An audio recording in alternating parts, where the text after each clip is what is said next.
দোকানে পুরোহিত চলে এসছে, এখন পুজো দেবে। রাজ চক্রবর্তী, হ্যাঁ বলো। আমি ফিল্মে ইন্টারেস্টেড আছি, 100% ফিল্মের মধ্যে প্রকাশ করে।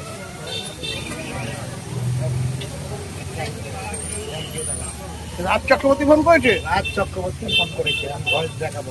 টলিউড থেকে কি? হ্যাঁ, বাহ, এখনো লাইনে আছে। না, একটা তুই ধরে 150 টাকা। হ্যাঁ, হবে।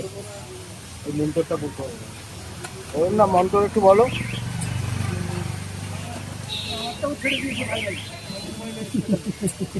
ভাইরালি আবার আমার সবসময় আসছে, আমাকে কি বকছে? বুঝছি। কে বকছে? আমার কেউ ভাইরাল করবে মন্ত্রটা একবার অরুণদা। মশাই এই ওম নমঃ শিবা করে করে আর হে আল্লাহ করে করে ফ্ল্যাট কিনে ফেলে। কি বলছে? ও মুসলিমদের দোকানে গিয়ে হে আল্লাহ করে, আর বাঙালির দোকানে ওম নমঃ শিবা। এ এখন ফ্ল্যাট কিনেছে।